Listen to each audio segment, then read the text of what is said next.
ఇవాళ ఢిల్లీలోని సంవిధాన్ సదన్ సెంట్రల్ హాల్లో భారత రాజ్యాంగ 76వ వార్షికోత్సవ వేడుకలు నిర్వహించనున్నారు. ఈ కార్యక్రమానికి రాష్ట్రపతి ద్రౌపది ముర్ము నేతృత్వం వహించనున్నారు. ఈ వేడుకల్లో ప్రధాని మోదీ, ఉపరాష్ట్రపతి రాధాకృష్ణన్, లోక్సభ స్పీకర్ ఓం బిర్లా తదితరులు పాల్గొంటారు. రాష్ట్రపతి ఆధ్వర్యంలో రాజ్యాంగ ప్రవేశిక, సామూహిక పఠనాన్ని నిర్వహిస్తారు.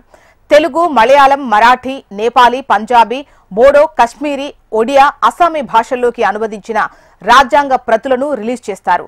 రాజ్యాంగ దినోత్సవం సందర్భంగా ఏపీ రాష్ట్ర వ్యాప్తంగా 45,000 పాఠశాలల్లో మాక్ అసెంబ్లీని నిర్వహించనున్నారు. అలాగే దేశవ్యాప్తంగా కేంద్ర ప్రభుత్వ శాఖలు, రాష్ట్ర ప్రభుత్వాలు ప్రత్యేక కార్యక్రమాలు నిర్వహిస్తాయి.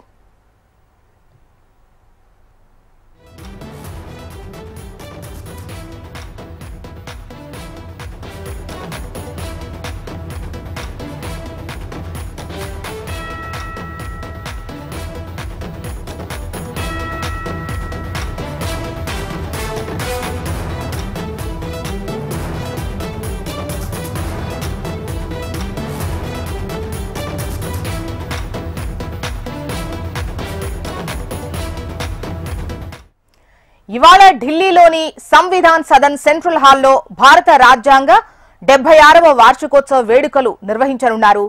ఈ కార్యక్రమానికి రాష్ట్రపతి ద్రౌపది ముర్ము నేతృత్వం వహిస్తారు. ఈ వేడుకల్లో ప్రధాని మోదీ, ఉపరాష్ట్రపతి రాధాకృష్ణన్, లోక్సభ స్పీకర్ ఓం బిర్లా తదితరులు పాల్గొంటారు. రాష్ట్రపతి ఆధ్వర్యంలో రాజ్యాంగ ప్రవేశిక, సామూహిక పఠనాన్ని నిర్వహిస్తారు. తెలుగు, మలయాళం, మరాఠీ, నేపాలీ, పంజాబీ, బోడో, కశ్మీరీ, ఒడియా, అస్సామీ భాషల్లోకి అనువదించిన రాజ్యాంగ ప్రతులను రిలీజ్ చేస్తారు. ఇక రాజ్యాంగ దినోత్సవం సందర్భంగా ఏపీ రాష్ట్ర వ్యాప్తంగా 45,000 పాఠశాలల్లో మాక్ అసెంబ్లీని నిర్వహిస్తారు. అలాగే దేశవ్యాప్తంగా కేంద్ర ప్రభుత్వ శాఖలు, రాష్ట్ర ప్రభుత్వాలు ప్రత్యేక కార్యక్రమాలు నిర్వహిస్తాయి. డీటెయిల్స్ మనకు ఆర్కే అందిస్తారు. ఆర్కే,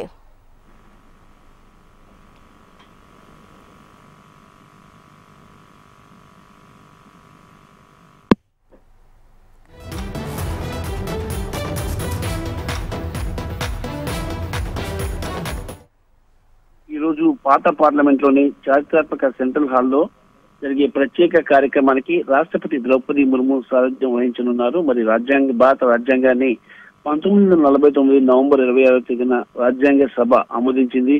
ఈ ప్రత్యేక సందర్భాన్ని పురస్కరించుకుని 2015 నుంచి ఏటా నవంబర్ 26వ తేదీన రాజ్యాంగ దినం, అలాగే సంవిధాన్ దివస్ ను జరుపుకుంటున్నారు.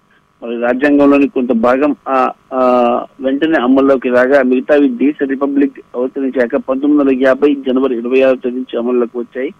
మరి సంవిధాన సభలో జరిగే కార్యక్రమానికి రాష్ట్రపతితో పాటు ఉపరాష్ట్రపతి, రాజ్యసభ చైర్మన్ సిపి రాధాకృష్ణన్, ప్రధానమంత్రి నరేంద్ర మోడీ, లోక్సభ స్పీకర్ ఓం బిర్లా, అలాగే పలువురు కేంద్ర మంత్రులు పాల్గొంటారు. మరి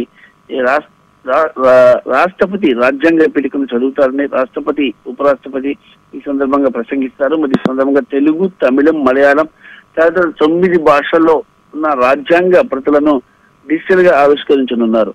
మరి పౌరులకు ఆన్లైన్ లో రాజ్యాంగ పీఠికను చదవచ్చు. మరి హమారా సంవిధాన్, హమారా స్వాభిమాన్ పేరుతో క్విజ్, వ్యాసరచన పోటీలు కూడా ఉంటాయి.